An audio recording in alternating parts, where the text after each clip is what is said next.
大家好啊，我係 Tiffany， 今日同大家分享嘅湯水就係花生、眉豆、木瓜雪耳湯。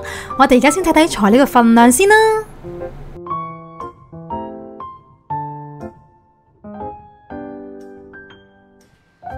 呢個呢就係雪耳啦。咁而家呢，我先加入清水浸佢30分鐘。雪耳蘊藏豐富嘅植物膠原蛋白，有滋陰潤肺嘅功效嘅。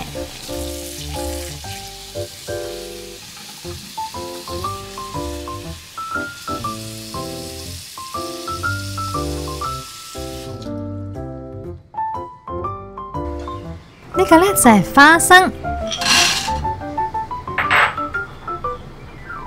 眉豆。咁花生配眉豆呢係常見嘅組合嚟嘅，兩者呢都有健脾同埋益氣嘅功效。咁呢個呢就係陳皮啦。春季氣候潮濕，濕疹發作同埋春困嘅問題出現。春困即係困住濕氣咁解，去濕着重健脾。湯水可以加入花生、眉豆、煲木瓜、雪耳，可以加上健脾嘅陳皮嚟提味嘅。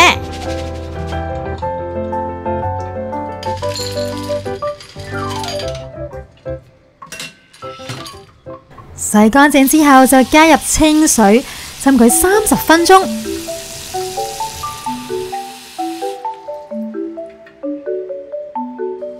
今次呢，我就用咗呢個補氣養血嘅紅棗嚟代替蜜棗，因為蜜棗喺製作嘅時候呢，就用咗大量嘅白糖，咁樣呢就會較容易增加體內嘅濕熱。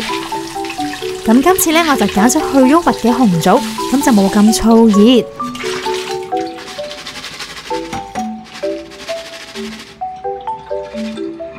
咁紅棗呢，洗乾淨之後直接備用就可以啦。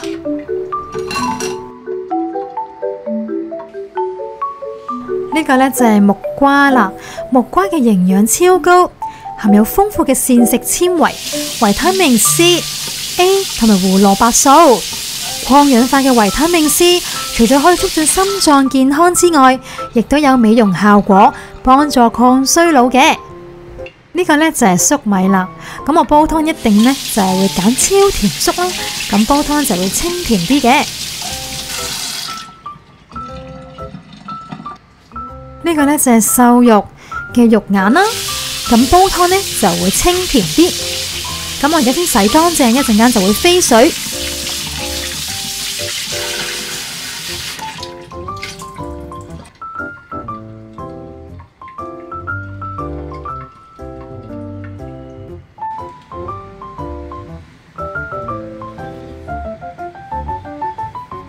咁而家呢，我就先將木瓜嘅頭尾切走，唔要。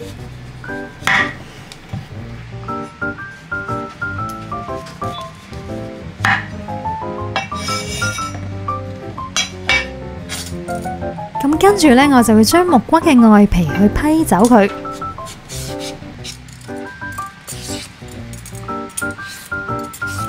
其實木瓜仲可以補充營養，提高免疫能力㗎喎。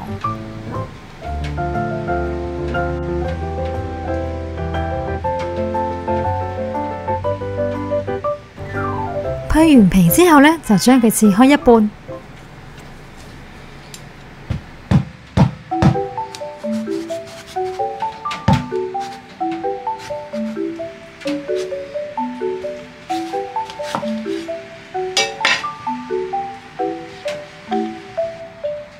木瓜中間嘅核呢係唔要嘅，咁我而家呢就用匙羹將佢刮走佢。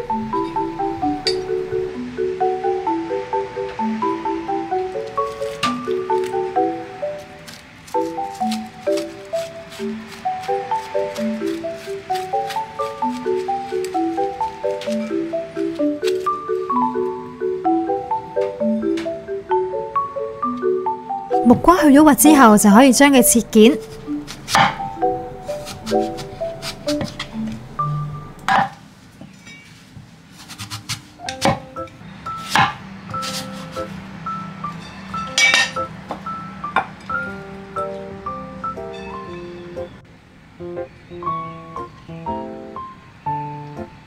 咁粟米呢，我就會用刀呢個角位將佢切件。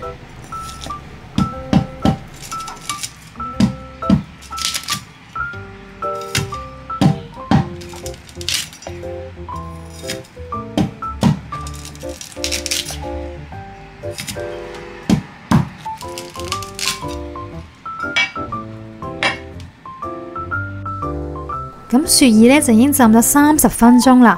咁而家呢，我就用鉸剪將佢剪開佢。咁個心呢就唔要嘅，要剪走佢。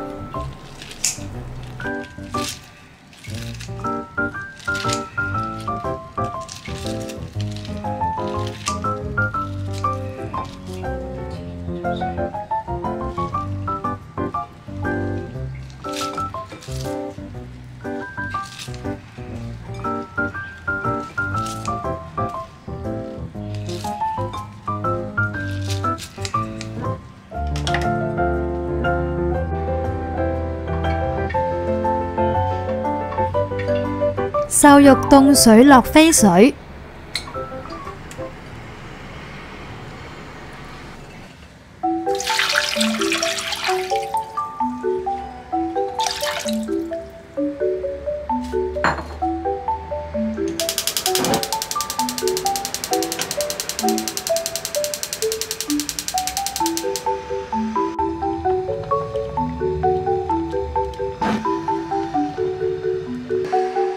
瘦肉飛完水之後，就用清水沖返乾淨佢，然後備用。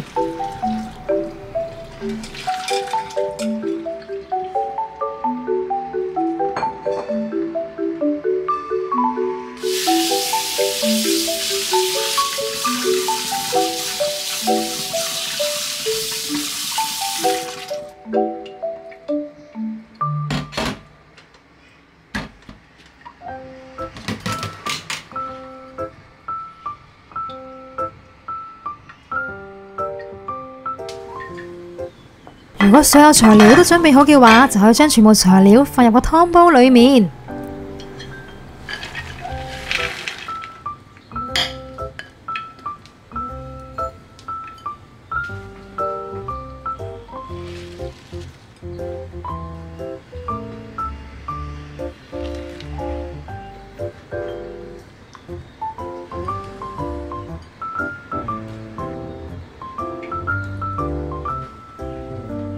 然後就加入清水，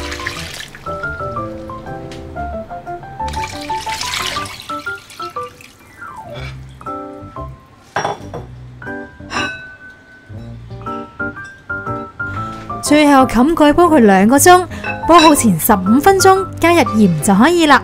因為呢，我呢個電子湯煲啊，如果大家用明火去煲湯嘅話呢，就記得先用大火煲佢10分鐘，然後再轉小火煲佢2個鐘就可以啦。